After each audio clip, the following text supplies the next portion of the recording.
Szyjemy dzisiaj sukienkę niemożliwą do uszycia. No dobra, trochę dramatyzuję, ale po ostatnich 2 filmach na moim kanale, gdzie nie szłam za dużo, z których ostatni był filmem dla początkujących, dzisiaj projekt bardziej ambitny. Chcę uszyć sukienkę, którą zascreenowałam na Pinterestie już w maju 2025 roku i to jest ta sukienka. Jest to sukienka ślubna, ale ja nie uszyję jej jako sukienkę ślubną.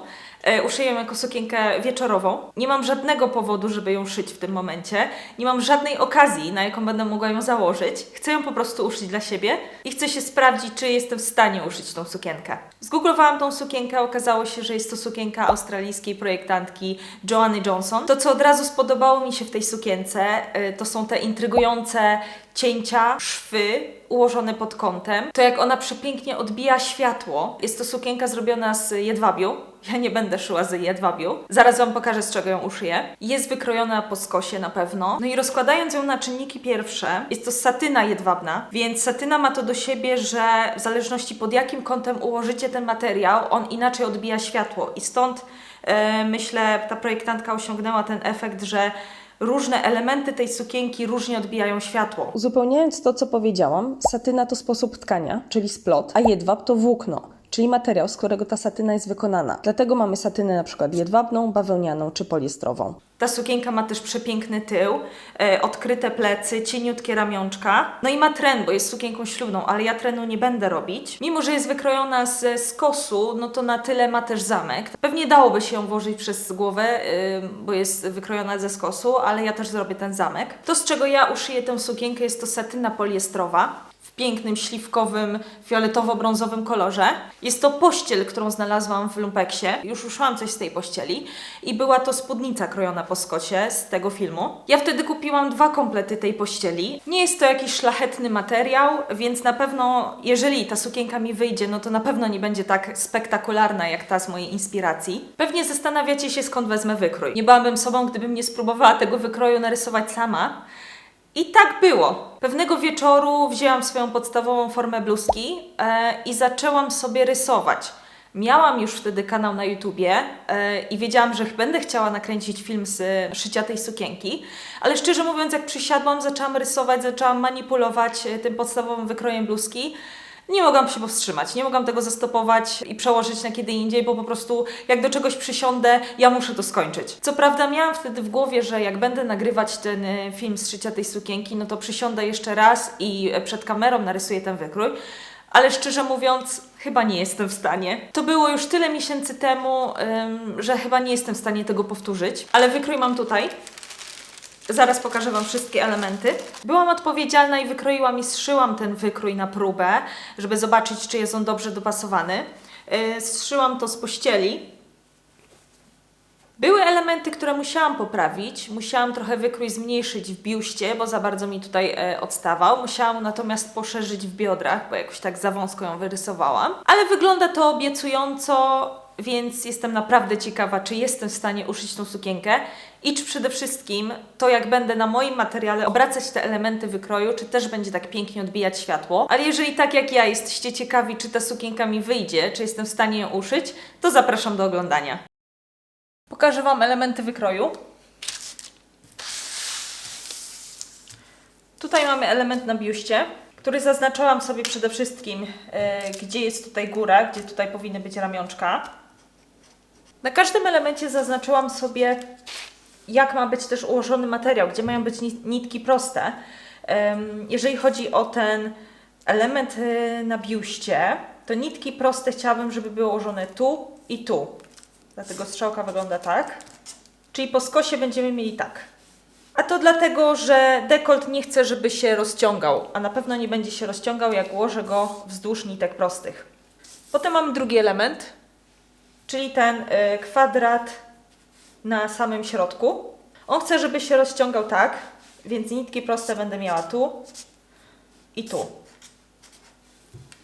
Teraz element na boku, który będzie doszyty tu. Tak samo, chcę, żeby tutaj było rozciąganie, żeby na brzuchu było rozciąganie. Więc jeżeli tu jest po skosie, to ten element muszę ułożyć wzdłuż nitek prostych w tę stronę. Ostatni element przodu, czyli już spódnica. Tak samo. Chcę, żeby było rozciąganie w tę stronę, na biodrach, więc nitki proste tkaniny. Tutaj ta najdłuższa linia będzie ułożona wzdłuż przekątnej, czyli po skosie. Jeżeli chodzi o tył, to ten element nam się powtarza na boku. Tu mam wyrysowaną spódnicę, troszeczkę inaczej, troszeczkę więcej centymetrów dodałam. Ale to będzie się stykać tak samo. Więc tutaj tak samo, nitki proste w tę stronę. I tu mam jeszcze taki mały element, ten trójkącik na samej górze. Gdzie tak samo, nitki proste będę chciała, żeby układały się tu, dlatego że ten element będę chciała, żeby się nie rozciągał. Wyjaśnię Wam na schemacie, o co mi chodzi z tym obracaniem wykroju. Jeżeli górne elementy będą ułożone w określony sposób, to środkowe elementy mają być ułożone przeciwnie do górnych, spódnica tak jak górne, a kwadrat na środku obrócą na bok. Analogicznie tył. Przeprasowałam sobie tkaninę i ułożyłam ją równo po skosie. Skąd wiem, że jest równo? Bo rozczłonkowując sobie pościel, nie rozpruwałam jej, a ją rozdarłam. To znaczy nacięłam na rogach i potem już rozdarłam. Takie rozdarcie wyznacza mi właśnie, gdzie dokładnie są te nitki proste tkaniny, to znaczy wątek i osnowa. I teraz składając to na pół po przekątnej jestem pewna, że tutaj właśnie mam nitki proste, a wycinać zacznę dokładnie po skosie. Zacznę od mojego najdłuższego elementu, czyli od spódnicy. Jako że spódnica też na środku będzie miała szef, czyli będzie złożona z dwóch połówek z przodu i z tyłu, to nie muszę dociągać tego do samego tutaj końca, bo nie wyrysowuję tego złożonego na pół. Mogę sobie dalej trochę odciągnąć.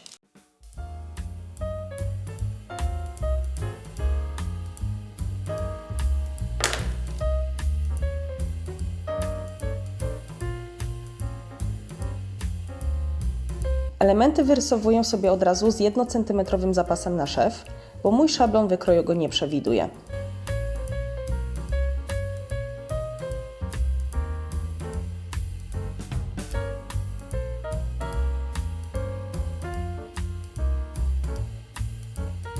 Wyznaczam długość spódnicy miarą na około 120 cm od talii, ale potem okazała się sporo za długa.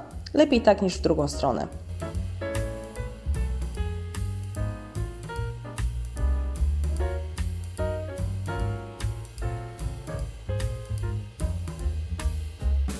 Zaokrąglam dół spódnicy na bokach. Spinam obie warstwy szpilkami, aby przy wycinaniu się nie przesunęły, a szpilki wbijam w zapas na szef, aby nie zaciągały delikatnej satyny.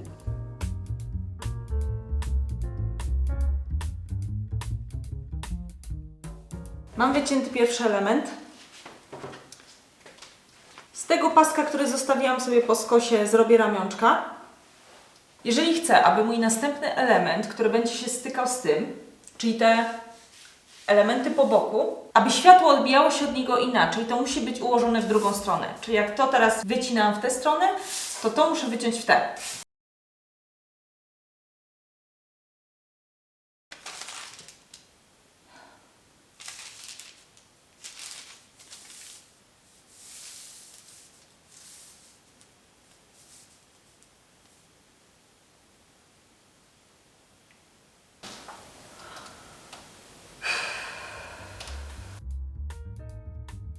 Jak już ogarnęłam skonfundowanie, w które sama się wpędziłam, to odrysowuję boczne elementy sukienki od razu dla przodu i tyłu.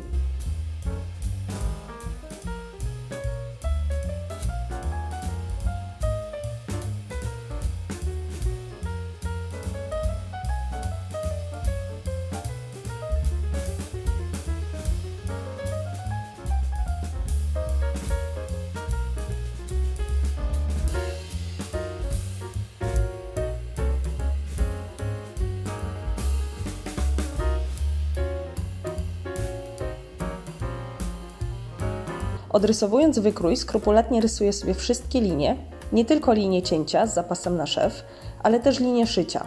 To mi bardzo ułatwi sprawę potem przy zszywaniu tych małych elementów. Ta sukienka to trochę taki patchwork.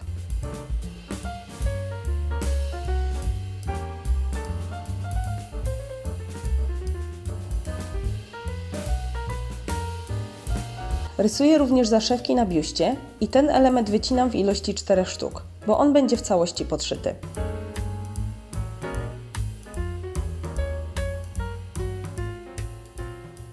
Wracam z update'em. Jezu, jak się ciężko z tym materiałem pracuje, a to jest satyna poliestrowa i to jeszcze taka grubsza. Ja nawet nie chcę myśleć, jak pracuje się z jedwabiem. Ale okej, tutaj przygotowałam akurat, żeby Wam pokazać kilka części frontu. Nie wiem, czy jest jakakolwiek różnica, jeżeli chodzi o ułożenie materiału, czy odbija to w jakiś sposób światło inaczej. Te powinny być ułożone tak samo względem siebie, ale inaczej względem tych elementów. A ten kwadrat na środku to w ogóle przesunęłam na bok. I szczerze mówiąc, widzę, że to różni się od tego i tego, tego i tego. Ale żeby te dwa między sobą się różniły jakimś odbiciem światła, no nie widzę tego. Więc szczerze mówiąc, nie wiem, czy coś z tego wyjdzie. No ale jeżeli nawet nie, no to tym takim elementem wyróżniającym się będą na pewno szycia, więc nawet jeżeli nie wyjdzie to tak, jak powinno, no to myślę, że i tak będzie ok. Jeszcze druga z takich obserwacji, no to zaczęłam odrysowywać wszystko moim pisakiem, który schodzi pod wpływem ciepła. Mam akurat biały kolor, na ciemnym materiale myślałam, że będzie ok.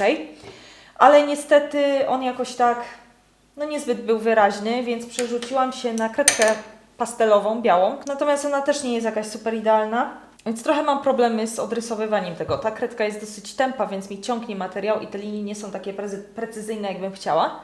No ale walczę dalej, walczę dalej. Muszę teraz wyrysować tył. Natomiast teraz mam taki problem, że te dwa elementy spódnicy na dole, na tyle muszą być ułożone tak samo jak to. Natomiast muszę je wyrysować z nowego kawałka materiału i nie wiem, czy moje oko będzie w stanie zauważyć to, czy one są pod tym samym kątem ułożone, czy nie. Wszystko to jest jakoś tak mega skomplikowane.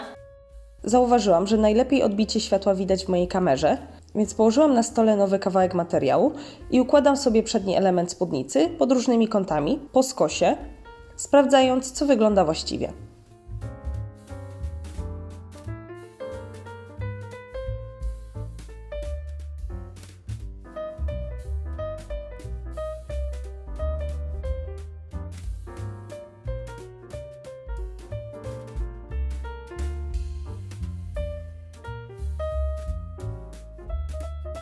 Tył wyrysowuję dłuższy na środku o 5 cm, ale 5 cm bez trenu to przesada. Wystarczy, aby tył był dłuższy od przodu o 3 cm. Ważne, aby boki się stykały.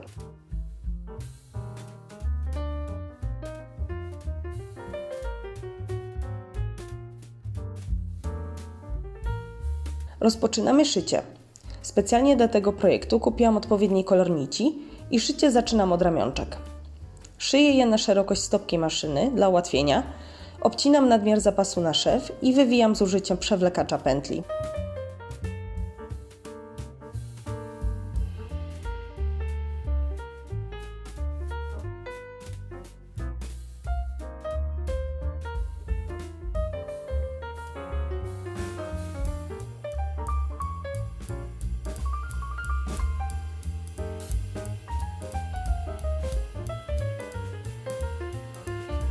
Zaprasowuję.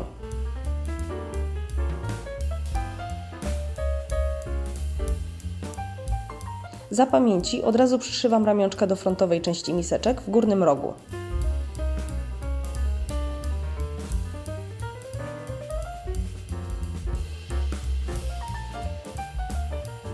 I zabieram się za zamknięcie wszystkich 4 zaszewek na miseczkach.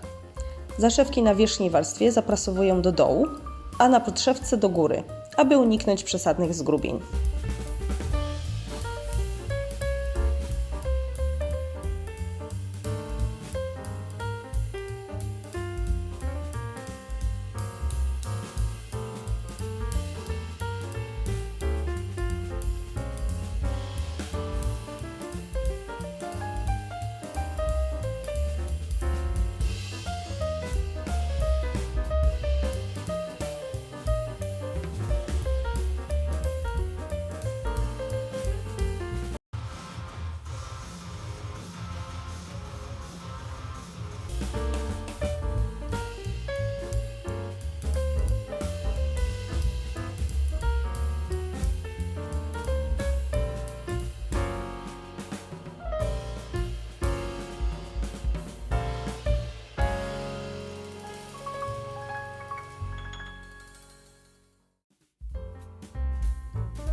Zszywam wierzchnią warstwę z podszewką na dwóch bokach z ramionczkiem po środku.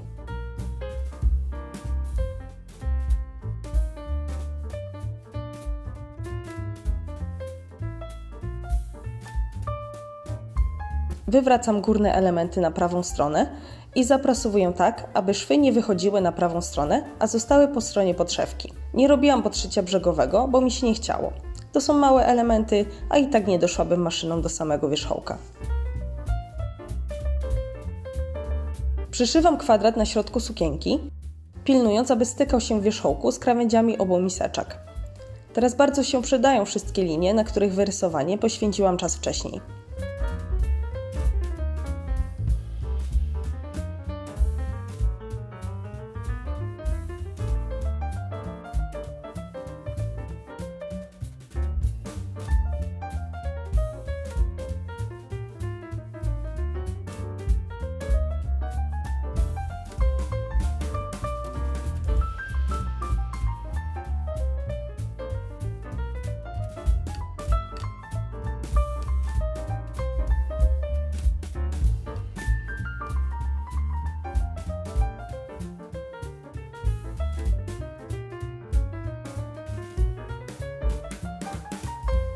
Przychodzi teraz moment, że muszę zdecydować, co zrobić ze szwami w środku, bo tych szwów tutaj naprawdę będzie dużo i nakładających się na siebie. W sensie, czy mam je obrabiać zygzakiem, czy mam je, nie wiem, przypalić, żeby się stopiły, bo to jest poliester, więc on się stopi. Czy mam je zaprasowywać otwarte, czy mam je zaprasowywać na jedną stronę. Te pierwsze tutaj pod biustem myślę, że jednak obrobię zygzakiem i zaprasuję w dół. Wtedy myślę, będzie to najlepiej wyglądać. W ogóle w tej sukience to praktycznie po każdym szwie wymagane jest, żeby prasować te szwy, bo tu będzie się tak dużo działo, że ja potem nie będę miała drogi do tych szwów, które właśnie zrobiłam. Najgorzej będzie w tym miejscu, to wypada akurat tak koło pępka. Pokażę Wam, jak to wyszło w tym moim próbnej sukience, którą szyłam. Jak szyłam na próbę, no to nie chciało mi się prasować, ale zobaczcie, ile tu jest, ile tu się dzieje w tym miejscu. Więc ja muszę teraz zadecydować, co w ogóle robić. Czy te szwy prasować na jedną stronę, czy prasować je rozłożone. Chyba jednak na jedną stronę. W sensie wszystko będę tutaj prasować do dołu. Tu nie mam pojęcia, jak to zrobić, bo tutaj mamy ile? 5 ramion aż. Dobra, chyba jednak będę zaprasowywać wszystko do dołu. Może tylko ten zaprasuję rozłożony, ten na środku, który będzie wzdłuż spódnicy. A to chyba jednak wszystko będę zaprasowywać do dołu na jedną stronę i obrabiać zygzakiem. Chyba taka jest decyzja. Po obrzuceniu zapasów na szef zygzakiem i zaprasowaniu ich do dołu, kompletuję kolejne części. Teraz boki sukienki na biodrach. Swoją drogą, bardzo chciałabym wiedzieć, jak ta oryginalna sukienka została wykończona od środka. Obstawiam, że jest w całości podszyta, ale czy podszewka to tylko po jednym panelu, przód i tył, czy ma więcej elementów?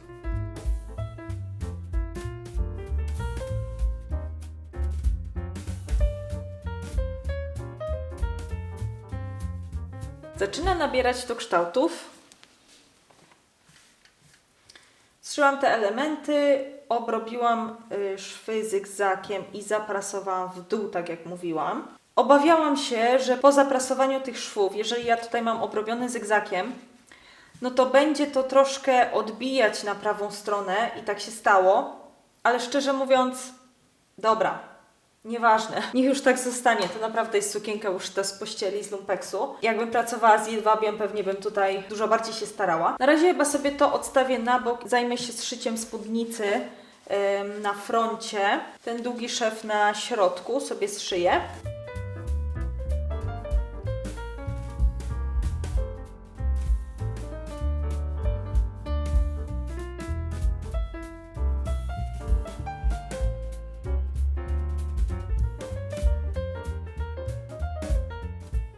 Zszyłam środkowy szef na spódnicy i nie będę go obrabiać zygzakiem, dlatego że ta krawędź jest wycięta dokładnie po skosie, więc ona się nie będzie strzępić. Co też daje mi ładniejsze tutaj estetyczne wykończenie, bo nie odbija mi tu gdzieś tam ten zygzak na froncie, więc wygląda to naprawdę dobrze.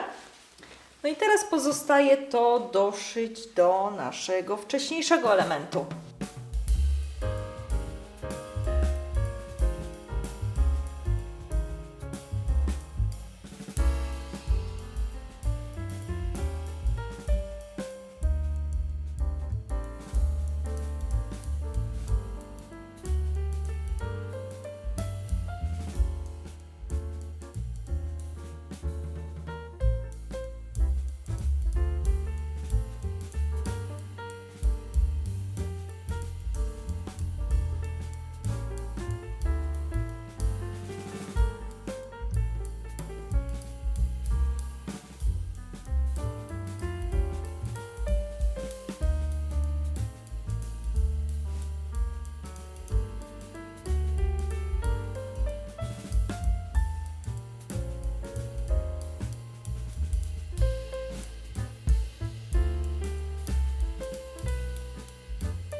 Przód mam gotowy.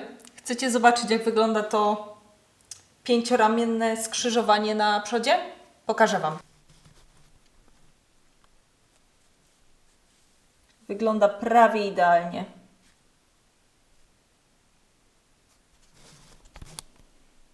Zjem sobie teraz obiad. Zszyję tył już poza kamerą, to znaczy poza kamerą zszyję tutaj środek i te elementy na boku. Ten inny element, którym będzie zakończony tył, tutaj od pleców, już Wam pokażę. Zszyłam to, co już powtarzało się na przodzie i pozostaje doszyć ten mały element na górze. Tutaj oczywiście zostawiłam miejsce na zamek. Żeby wykończyć tutaj górę, będę musiała też zrobić jakieś obłożenie. Nie mam go jeszcze gotowego, ale to sobie jeszcze narysuję i wytnę, bo tego mi brakuje, bo faktycznie nie mam jak wykończyć tej krawędzi. No ale wcześniej będę musiała też dopasować ramionczka. Więc, żeby nie przedłużać, zszyję sobie to. Znowu obrobię zapasy nasze zygzakiem, zaprasuję w dół i trzeba będzie przymierzyć ramionczka. Boki mam nadzieję, że też nie będę musiała obrabiać zygzakiem zapasów na szef, bo są wycięte po skosie. Widzę, że się nie strzępią, więc najprawdopodobniej zostawię tak jak jest. Ja być może skończę to dzisiaj. Niemożliwe. Zanim boki, to postanowiłam wszyć zamek kryty. Tam, gdzie wszyję zamek, przykleiłam stabilizującą taśmę flizelinową. Te krawędzie są wycięte po skosie, a stabilizacja zapobiega falowaniu i deformacji przy sztywnym zamku.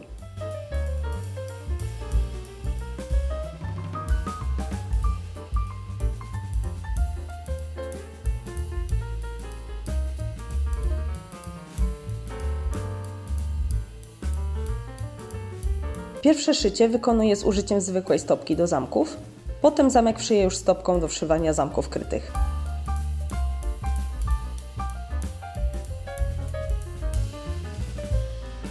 Na drugiej stronie zamka zaznaczam dwa kluczowe punkty: wierzchołek schodzenia się trzech elementów wykroju i koniec szycia. Polecam, aby zakończyć wszywanie zamka od 3 do 5 cm przed jego końcem. Dopasowuję zaznaczone punkty do drugiej strony sukienki.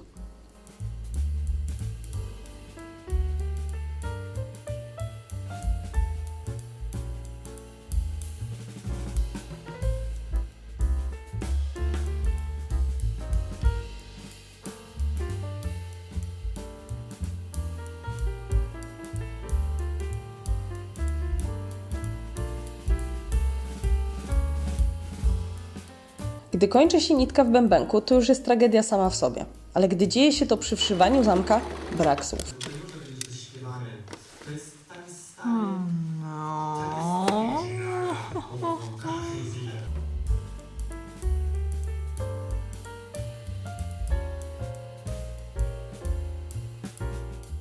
Przymierzyłam sobie. Wydaje się dobra. W biodrach ok, w pasie ok. Muszę sobie teraz zmierzyć, ile mają mieć ramionczka. Te ramionczka będą gdzieś tutaj przyszyte i wtedy zrobię obłożenie tutaj do tyłu i jednocześnie przyszyję ramionczka. No i co? Ona jest mega długa. Ja po prostu ją zrobiłam o chyba 15 cm za długą. Fakt, że muszę zmierzyć ją, zanim ją obetnę i wykończę tutaj dół, muszę ją zmierzyć z jakimiś szpilkami. Nie wiem, pewnie dopiero na nagraniu zobaczę, czy faktycznie ona inaczej odbija światło. Czy to, co zaplanowałam w głowie, mi wyszło. To się jakby różni od tego, ale to od tego chyba się nie różni. I jeszcze sobie zmierzę tą sukienkę bez bluzki, odmierzę sobie ramionczka, no i przyszyję to obłożenie. Aby wyrysować obłożenie, skleiłam sobie wszystkie elementy tyłu i na nowym pergaminie rysuję sobie, jak ono ma wyglądać.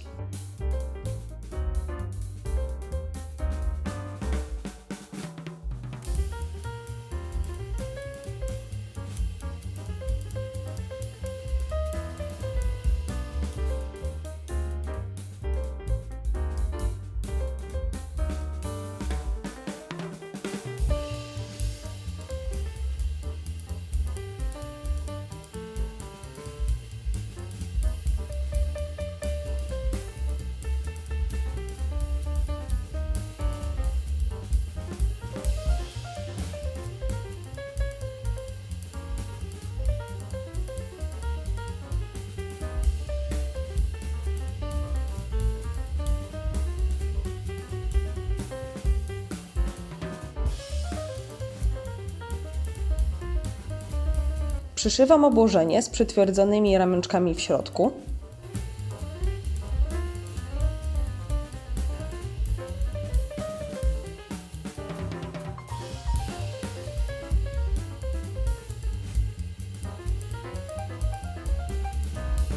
Tym razem wykonuję też przeszycie brzegowe tej krawędzi. Na dole obłożenie podwijam dwukrotnie, przyszywam je wokół zamka, a do miseczek od środka przyszywam ręcznie.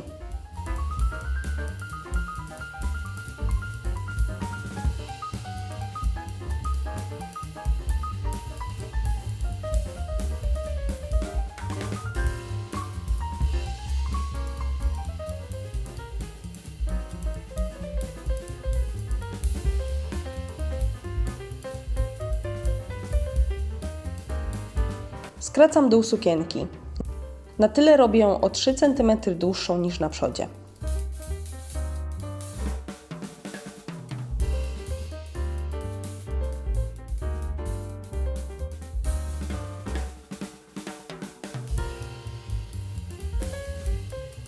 Brzeg wykańczam robiąc baby hem, czyli wąskie dwukrotne podwinięcie. Naciągam krawędź delikatnie przy szyciu, aby pięknie falowała. Zaprasowuję.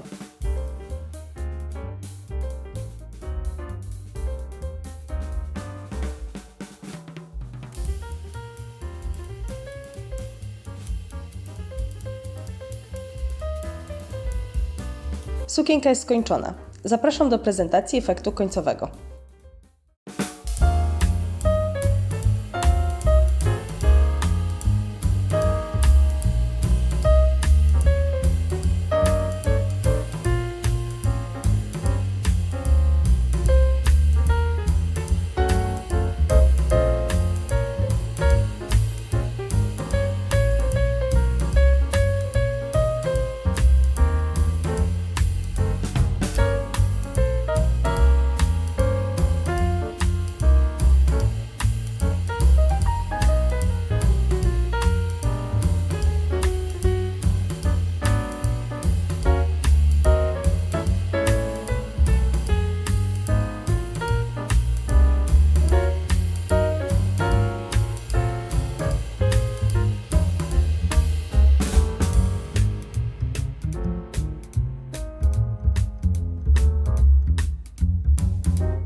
Ej, słuchajcie, jestem zachwycona. Po prostu Ta sukienka wyszła tak ślicznie. Faktycznie nie wszędzie odbija światło tak jak powinna.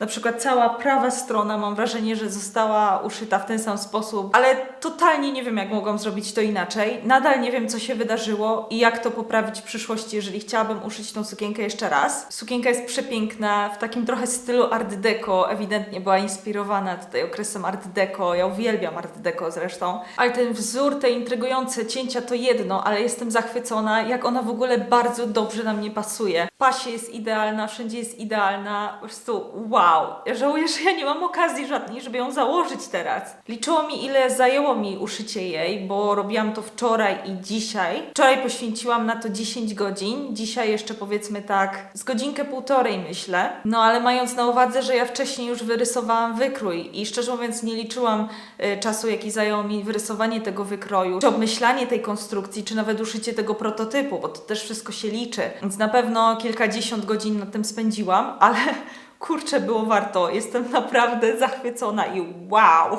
Jeżeli Wam też się ta sukienka podoba i jeżeli twierdzicie, że nie ma rzeczy niemożliwych, dajcie lajka. Będę też wdzięczna za subskrypcję, bo w przyszłości myślę, że więcej takich tego typu projektów na pewno Wam dostarczę. No a na razie się żegnam. Do zobaczenia w kolejnym filmie. Pa!